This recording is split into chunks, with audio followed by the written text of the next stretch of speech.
بسم اللہ الرحمن الرحیم۔ السلام علیکم ناظرین، آپ یوٹیوب اور فیس بک چینل دیکھ رہے ہیں، میں رانا عسیر ہوں۔ ناظرین، آج 5 دسمبر 2024 اور یہ دن آپ نے یاد رکھنا ہے، بڑی امپورٹنٹ تاریخیں آج ہیں۔ آج کا دن پاکستان کی سیاست کے اندر بہت امپورٹنٹ ہے کہ اسٹیبلشمنٹ اس ملک کی ایک حقیقت ہے۔ فوج کا کردار رہا ہے سیاست کے اندر 75 سالوں سے، اس میں کوئی دو رائے نہیں ہے۔ لیکن آپ ایک چیز مت بھولیے کہ عمران خان اس وقت سینٹر آف گریوٹی ہے۔ پورے ملک کی سیاست اس کے نام کے گرد گھوم رہی ہے کہ ایک قیدی جو اس جیل میں قید ہے، اس نے قید میں رہ کر اس پورے کے پورے نظام کو جین کر دیا ہے، اس نے اس پورے نظام کو گھما کر رکھ دیا ہے۔ کیا کمال کا سیاستدان ہے کہ وہ سسٹم پر حاوی ہو گیا۔ عام طور پر آپ دیکھتے ہیں کہ سسٹم جو ہے وہ ایک قیدی کو پر حاوی ہو جاتا ہے، لیکن عمران خان نے بڑی کامیابی کے ساتھ جو ہے وہ جیت کو گلے لگا لیا، وہ جیت کے بہت قریب ہے۔ آج میں ایک بہت بڑی بریکنگ نیوز آپ کو دینے جا رہا ہوں کہ راتوں رات جناب یہ آرمی چیف صاحب کیا ہو گیا ہے، جی ایچ کیو میں اتنی بڑی بیٹھک ہوئی ہے، آپ اندازہ نہیں لگا سکتے۔ کور کمانڈرز کانفرنس سے اوپر کی بیٹھک، جناب کون کون شریک، کیا فیصلے ہوئے ہیں۔ شہباز شریف کی چھٹی اور عمران خان کی رہائی پر سر جوڑ لیے گئے ہیں۔ بہت بڑی بریکنگ نیوز ہے آپ کے سامنے، میں جو بریک کرنا چاہ رہا ہوں اس کو بھی پاکستان کی میڈیا نے بریک نہیں کیا۔ میں خبر جو آپ کو دوں گا، ہنگامی طور پر جناب تمام کمانڈرز کو جی ایچ کو طلب کیا گیا ہے۔ آرمی چیف اور فوج کے بڑے فیصلے تیار ہو گئے ہیں۔ تمام ڈیٹیلز آپ کے سامنے وہ حقائق اور ثبوت رکھ رہی ہیں۔ آگے بڑھنے سے پہلے آپ سب سے درخواست کہ چینل کو ضرور سبسکرائب کریں، بیل آئیکن کو دبا دیں، آنے والی تمام تر اپڈیٹس آپ کی خدمت میں بر وقت پیش ہوتی رہیں۔ ناظرین، 2-3 چیزیں سب سے پہلے آپ کو میں جلدی سے بتا دیتا ہوں، پھر میں اس میٹنگ کا حوالہ آپ کے سامنے رکھوں گا کہ اس وقت اسٹیبلشمنٹ اور نون لیگ کے درمیان پھڈا پڑ گیا، میچ ان کے درمیان پڑا ہوا ہے۔ شہباز شریف کو گھر بیچنے کی کوششیں ہو رہی ہیں، ان کو فیصلے ہو رہے ہیں اور وہاں پر سر جوڑ لیے گئے ہیں جنہوں نے ان کو وہ لے کر آئے تھے۔ دوسرا، انٹرنیشنل دباؤ عمران خان کی رہائی کے حوالے سے بہت بڑھ گیا۔ جب سے ثانیہ 26 نومبر ہوا ہے تو اس سب کے بعد صورتحال اکثر تبدیل ہوئی ہے۔ انٹرنیشنل میڈیا نے جو کوریج کر دی ہے، جو شہادتیں ہوئی ہیں، اس کا بوجھ لینے کو اسٹیبلشمنٹ تیار نہیں۔ اسٹیبلشمنٹ بھی راہ فرار اختیار کر رہی ہے کہ یہ تو حکومت نے کیا تو ہم نے نہیں کیا۔ اب دیکھیں، جو 26 نومبر کو عمران خان صاحب کو جو ساری چیزیں بتائی گئی تھیں، جو ڈیل آفر ہوئی تھی، خان صاحب نے وہ نہیں کی، خان صاحب نے وہ لینے سے انکار کر دیا۔ پھر جناب عمران خان نے جب پروٹیسٹ کال آف نہیں کیا، پھر ایک اور چکر بیرسٹر گوہر نے بڑے گھر کا لگایا، اہم ملاقات کی۔ اس میں جناب کہا کہ جناب میں خان صاحب کو پھر سمجھاتا ہوں، ہم ان سے بات کرتے ہیں، لیکن بڑے گھر نے یہ کہا کہ اب ہم جو فیصلہ کریں گے اب ہم جئی تئی پھیر کے رکھ دیں گے۔ اب چیزیں تو ادھر سے بھی ہوئی نا، اگر حکومت اس کے اندر انوالو تھی تو اسٹیبلشمنٹ برابر اس کے اندر شریک تھی، اس میں کوئی دو رائے نہیں ہے۔ جو 26 نومبر کا ثانیہ ہوا، تمام اسٹیک ہولڈرز آن بورڈ تھے۔ اب ایک لڑائی تو جناب شہباز شریف اور اسٹیبلشمنٹ کی یہاں پر پڑ گئی۔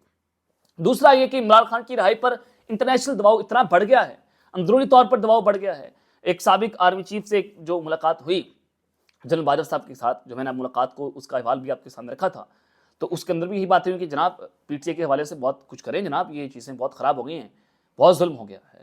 اور پھر ایک اور سابق آرمی چیف جنرل عاصم کے ساتھ جا کر ملے، انہوں نے کہا کہ آپ نے پی ٹی اے کے ساتھ کچھ زیادہ تو نہیں کر لیا۔ تو جب یہ پرسیپشن اندر دیکھا گیا تو پھر طے کیا گیا کہ کچھ جو ہے وہ اس کے اندر چیزوں کو تبدیل کیا جائے۔ جناب کل chief of army staff general Asim Malik کی سربراہی میں ایک بہت بڑی کانفرنس ہوئی ہے۔ عام طور پر مشہور زمانہ کور کمانڈرز کانفرنس ہوتی ہے، لیکن اس سے ایک اور سٹیپ کی کور کمانڈرز جو کانفرنس ہوئی ہے، اس میں پاکستان کی فوج کو کمانڈ کرنے والے تمام آفیسرز موجود تھے۔ تمام آفیسرز کور کمانڈرز کانفرنس سے ایک سٹیپ آگے کی، بڑے اہم اور طاقتور لوگ تھے اور زیادہ لوگ تھے۔ اب اس میں جناب یہ 2 روزہ کانفرنس ہے جو آج بھی جاری رہے گی، اور کل 7 بجے اس کو جی ایچ کیو میں طلب کیا گیا تھا، اور اس کی ٹائمنگ بہت امپورٹنٹ ہے۔ پہلے یہ کانفرنس 27 اور 28 کو بلائی گئی تھی، لیکن یہ پھر 4 دسمبر کو اس کو بلایا گیا۔ 4 اور 5 کو 2 روزہ کور کمانڈر جو یہ کمانڈر کانفرنس ہے وہ چلتی رہے گی، 4 اور 5 آج بھی چلے گی۔ لیکن 27، 27، 28 کو جو یہ کانفرنس بلائی گئی تھی، اس وقت اس کا فیصلہ ڈیلے کر دیا گیا تھا، چیزوں کو انالائز کیا جا رہا تھا۔ آئی ایس آئی نے اس میٹنگ کے اندر، اس بیٹھک میں اپنی رپورٹ پیش کی، ملٹری انٹیلیجنس نے اپنی رپورٹ پیش کی، اور جتنے بھی ادارے کام کر رہے تھے انہوں نے تمام تر رپورٹس بنا کر آرمی چیف کے سامنے جناب پیش کی، پھر ان کو انالائز کیا گیا۔ تو اس وجہ سے اس کانفرنس کو ڈیلے کیا گیا۔ اب جناب چونکہ انٹرنیشنل پریشر بڑھ گیا ہے اور شہباز شریف کے پاس عوامی سپورٹ حاصل نہیں ہے، نہ وہ حکومت کو اس طرح سے لے کر چلے ہیں، نہ وہ اکانومی برداشت کر سکیں، آئی ایم ایف کا دباؤ الگ ہے، کوئی ملک ہمیں قرض دینے کو تیار نہیں ہے، چائنا ہم سے ناراض ہے، سعودی عرب ہم سے ناراض ہے، ایک ہی مطالبہ پاکستان سے کیا جا رہا ہے کہ آپ اپنے ملک کے اندر پولیٹیکل انسٹیبلٹی ختم کریں، عمران خان کو جلد از جلد رہا کریں۔ اب ڈونلڈ ٹرمپ آ رہے ہیں، آج یہ دسمبر